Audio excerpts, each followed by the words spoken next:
আসসালামু আলাইকুম বন্ধুরা, এটি হলো লালমনিরহাটের এভিয়েশন অ্যান্ড অ্যারোস্পেস বিশ্ববিদ্যালয় ক্যাম্পাস।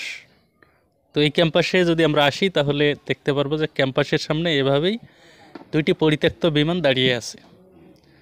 তো এই বিমান দুইটি অনেক পুরনো মডেলের, এখন ব্যবহৃত হচ্ছে না, যার কারণে এটা পরিত্যক্ত অবস্থায় এখানে পরিদর্শনের জন্য রেখে দেওয়া হয়েছে। বিভিন্ন জায়গা থেকে বিভিন্ন দর্শনার্থীরা আসে, এভাবে দেখে এবং বিমানের সাথে ছবি তুলে, অনেকে ছুঁয়ে দেখে।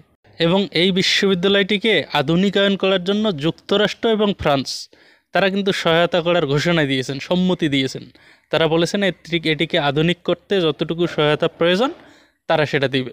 এবং এর সামনেই কিন্তু রয়েছে বহুল আলোচিত আমাদের লালমনিরহাট এয়ারপোর্ট, যেটি তৈরি করা হয়েছিল 1931 সালে, ব্রিটিশরা তৈরি করেছিলেন এবং এটিকে দ্বিতীয় বিশ্বযুদ্ধের সময় বিমান ঘাঁটি হিসেবে ব্যবহার করা হয়েছিল।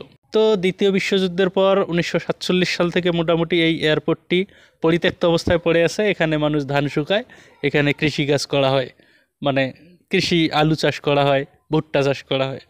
তো এই ধরনের এশিয়া মহাদেশের মধ্যে দ্বিতীয় বৃহত্তম একটা এয়ারপোর্ট পরিত্যক্ত অবস্থায় পড়ে থাকবে, এটা আমরা কেউই চাই না। যার কারণে লালমনিরহাটের বিভিন্ন সংগঠন, বিভিন্ন মানুষজন এই বিমানবন্দরটিকে চালু করার জন্য দাবি জানিয়ে আসছিল, আন্দোলন করছিল, সংগ্রাম করছিল। কিন্তু আমাদের বর্তমান অন্তর্বর্তীকালীন সরকারের প্রধান ডক্টর ইউনূস সরকার যখন এই এয়ারপোর্টটিকে চালু করার ঘোষণা করে দিলেন, তখনই আমাদের ভারতীয় দাদারা করলেন কি, বিরোধিতা করা শুরু করলেন। তাদের নাকি নিরাপত্তা বিঘ্নিত হবে। মানে বিষয়টা এমন যেন ভারতের নিরাপত্তার জন্য বাংলাদেশ নিয়োজিত আছে, বাংলাদেশ সর্বদা নিয়োজিত তাদের নিরাপত্তার জন্য।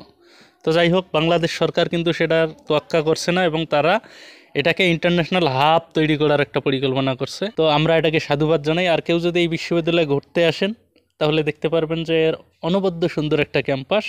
এই ক্যাম্পাসে সবাইকে অগ্রিম স্বাগতম জানাচ্ছি।